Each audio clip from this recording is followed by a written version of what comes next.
Right, welcome back everybody. We're back on this Ford Mondeo, it's the ST220, and we have a bit of an intermittent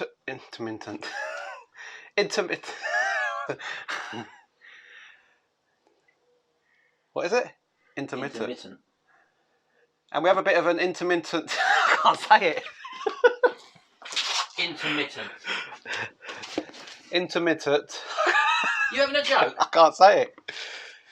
Intermittent. Where am I getting mint from? Welcome back to this video, everybody. This is an ST220 and we've got an intermittent fault on it where when the car warms up, sometimes it doesn't always start. It clicks like you've got a battery fault. But we know we've got a decent battery on it. We know with the starter motor, there's a brand new starter motor on it.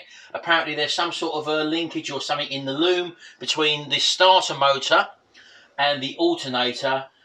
We've been told there might be a fuse. Whether or not it is a fuse, we don't know until we have a look. So let's get underneath, get the car up in the air.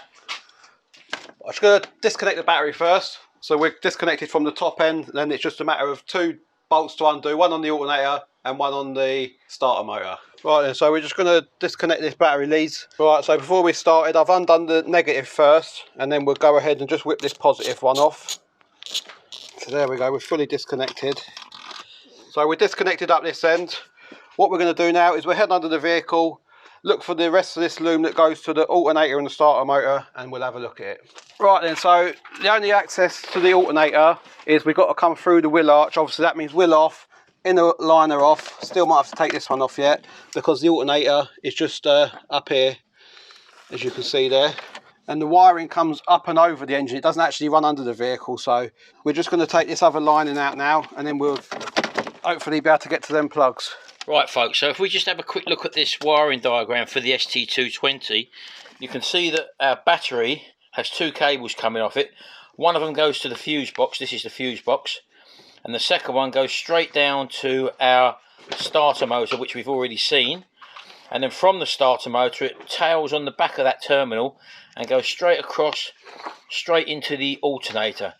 Now you'll get a bit of controversy here because in certain forums and on certain online websites you'll see that people have had a 175 amp fuse in here, but obviously when you're going into forums you don't know where the people are coming from, and apparently the UK cars, so I'm led to believe, don't have the 175 amp fuse in that, but possibly cars in America that are possibly built in Brazil have the 175 amp fuse in. Namely things like the Cougar or the other V6 engines in the States. So it looks like our Mondeo ST220 here in the UK doesn't have any 175 amp fuse in it, but we don't know that for sure.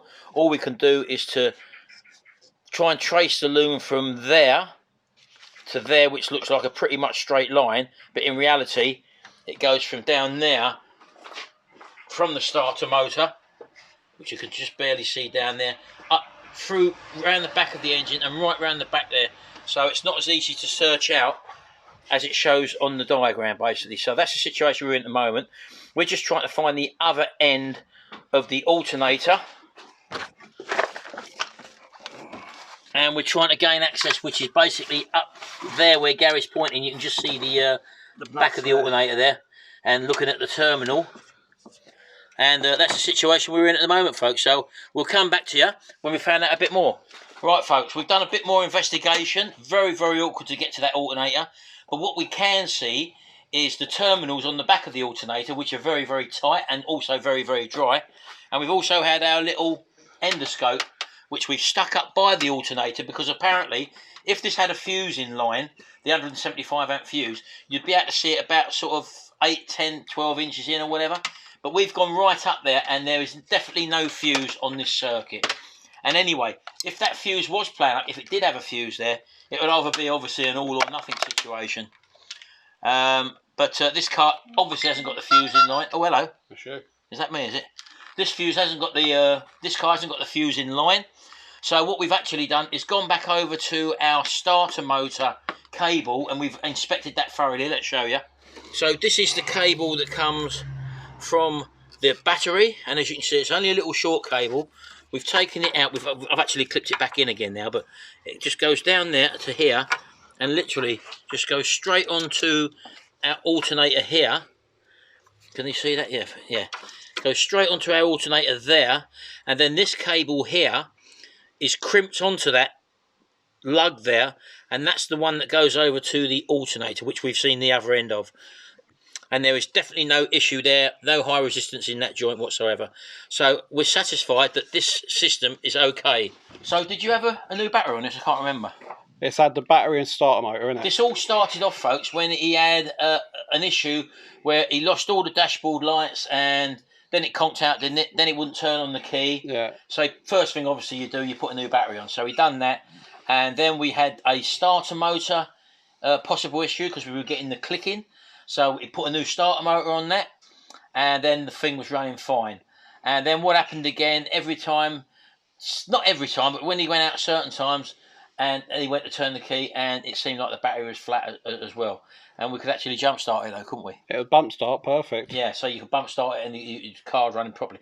So bearing in mind that we had the information about the possible fuse that was in line, now we've investigated that, we can rule that out. It looks to me that he might have an intermittent fault on his alternator charging the battery, especially when the car gets hot. And one thing we have found is on the back of the alternator, you've got like a little funnel, which is like a cooling duct, you could say, which sucks air in and keeps the alternator cool. Well, we've just stuck our hands up in there when we was having a fish around.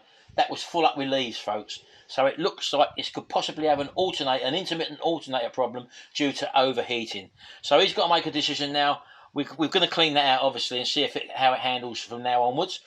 We'll check the charging circuit, we'll connect the battery back up, see if it's charging all right, and then once we've cleaned that little tube out, that sort of cowling, so to speak, then we will check and see, once the car's up to temperature, if it develops a fault again. If not, we might have found the problem just in cleaning out the cooling fin to stop the car overheating.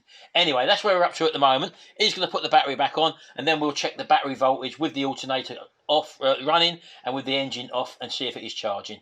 Right then, we're all back together now, battery's back in, we're all powered up, so we're going to show you a few readings of what we've come across. Right, so we've got the meter set on 20 volts DC. Battery's obviously connected back up again. First of all, we're going to check across the actual battery first, just to see how many volts are in the battery. And that's not me going on there and there, for example. Go straight onto the battery terminals. That is the output of the battery.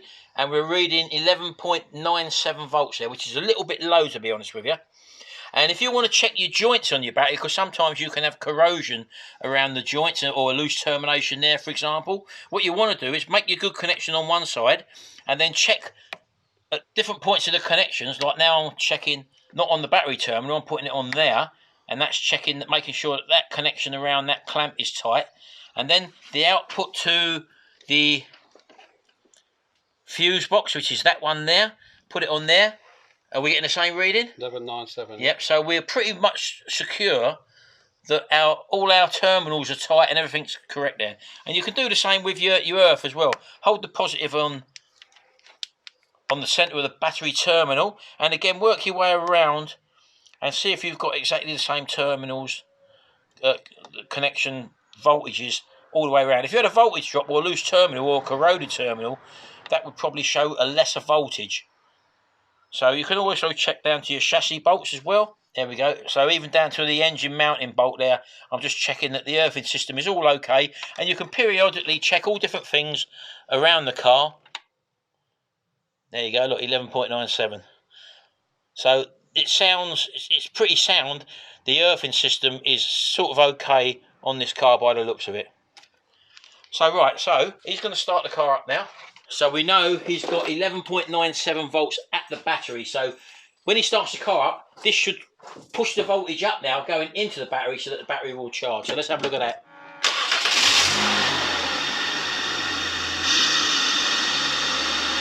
Right. Okay, let's have a look at this then, folks. So yet again, across the battery terminals, that's what we're interested in. And as you can see, on the meter there, we've got 14 plus 14 volts, which indicates that the battery is being charged by the alternator.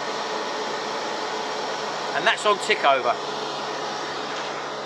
So all we can do now is monitor the car, make sure when it gets up to temperature, we hopefully should see that thing stay constant now at that sort of voltage for charging the car, and that should mean that there wasn't a problem charging the battery up, because that's the issue we was having. And it looks like the alternator hasn't been damaged, but it could have been overheating with that vent being blocked, and that looks like we might have found the problem.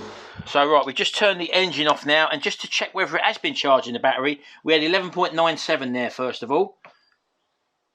So in that short time we've got 12.29 volts, so it is charging the battery. There isn't a problem with the charging circuit. Right, so we're just going to keep an eye on this, monitor it. I'll take it out for a few rides. Hopefully that intermittent, I've learnt it, intermittent there. He's been practicing that. I've been practicing all the time. So we're going to leave it here, and if there is any other problems with this, it will be coming up again on another video for an update. But if you don't hear nothing, it's all been well and good. There'll be nothing wrong with that now, I'm guarantee it. Until next time, we'll see you about.